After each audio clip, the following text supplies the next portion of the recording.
All right, what's going on, everybody? KB Card Stacks here. I'm actually outside of GameStop right now. I've got a handful of cards right now that I'm going to submit to PSA through GameStop. It's a new program that they're doing.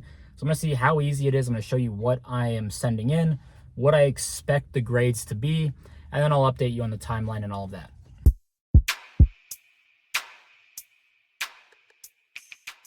All right, so I am a pretty novice card grader myself. I've only sent in a handful of cards myself.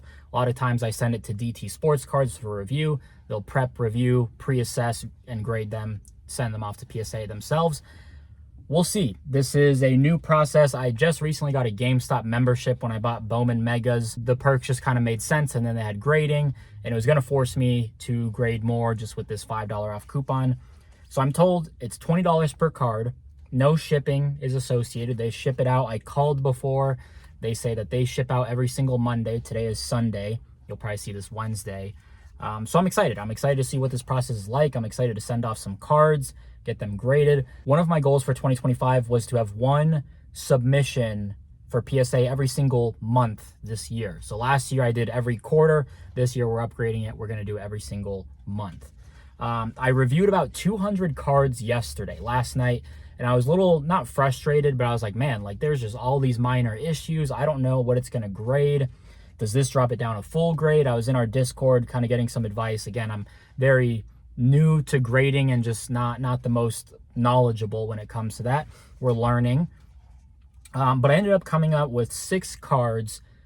I feel pretty good about them gemming. There are some issues where I'm like, it's just kind of an experimentation thing. A lot of people are like, you just got to send cards in for science and you just got to figure it out. So that's what I'm doing. And so I'll show you everything that I'm submitting. And I wrote down a lot of people. I took to Twitter and I was like, hey, what's the deal? Like, I see people, comparisons of Thief of Joy, I get it. But I see people gemming, red and gold Paul Skeens. And I'm like, how do people do this, right? Like, I can't even gem Bowman Chrome University Ash and Genty any card. So I get it. 90% of my inventory is Bowman University. And, it's just, it's a tough set on the surface. So that sucks. But I'm sending 6 cards. I'll show you everything. So someone was like, write down some notes and pre-grade it and, see what you think, review it afterwards. And that's how you'll kind of collect as much information as possible when it comes to doing this process. So, all right, so these are the 6 cards that I am sending off,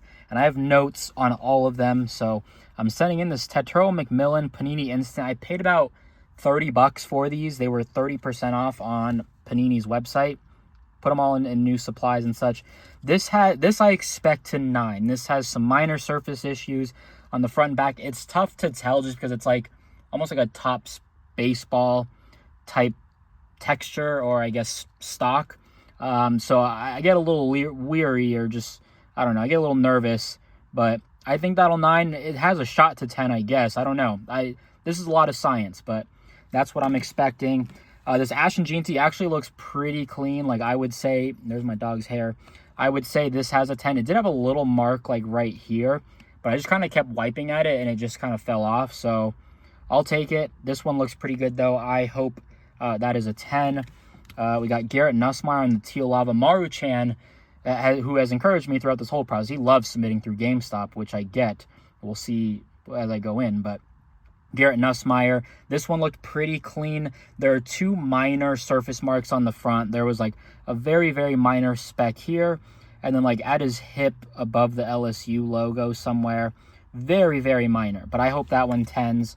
This one, Sapphire, there's just a lot going on with the surface, and it's hard to tell.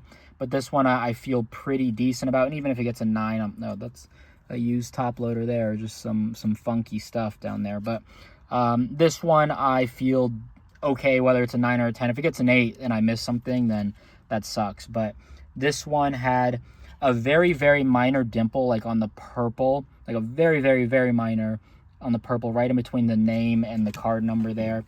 This Brandon Sorsby looked very good. I love Brandon Sorsby. There's a very minor dimple, very, very minor, like right on the corner of that logo. That's pretty much it. Maybe there's some other, I think there was like a little mark on his sock down here, and maybe you can kind of see it there, but that was it. And then the Rizzler, This one looked pretty clean. Like, I feel pretty solid. The centering at the top is a little sketchy, maybe. I don't know. Maybe I've just been staring at these cards for too long, and that, I think, can, I don't know, certainly just make you think twice. But that one I feel pretty good about. So I expect, again, I had all my notes there. I expect 10s on these. The Tetroa is probably the 9. I'd be bummed if the GT got a 9. I'd be bummed if any of these got a 9, of course, just with the cost of grading and what it actually is for raw. But so I'm gonna go inside. Let's see how long this process takes. I've heard really good things, that it doesn't take long at all. Hopefully there's no line, but I'll let you know how it went and what the rest of the process looks like. All right, just dropped off all the cards. That took 8 minutes. I walked in at 11:15. I got to my car at 11:23, and half of it was just her talking me through the process, which seemed pretty straightforward. She was a little unsure about the Rizzler card and just autographs in general.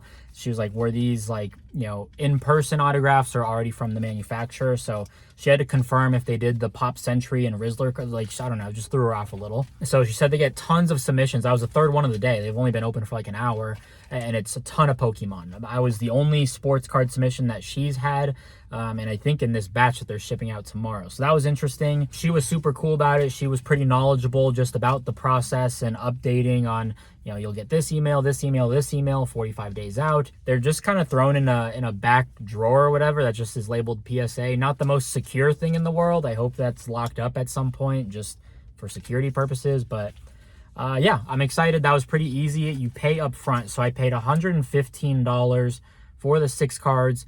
No shipping if you have the pro membership, which is like $25 a year or something. So that pays for itself, and you get the $5 coupon every single month, which helps. Otherwise, like, I don't buy video games, or when I used to have it and my nephew was into Pokemon, I would just pick up the packs. But otherwise, that was pretty much it. So not bad. We'll wait. I got to download the GameStop app, and that's, I guess, pretty good with updates. So I will update you along the way as we get this submission going. I'm excited. Maybe GameStop is the way to submit some cards. That was super easy. I was pretty pleased with that. So that's everything. If you enjoyed, drop a like, leave a comment, subscribe. We'll see you in the next video. Peace. Love you. Bye.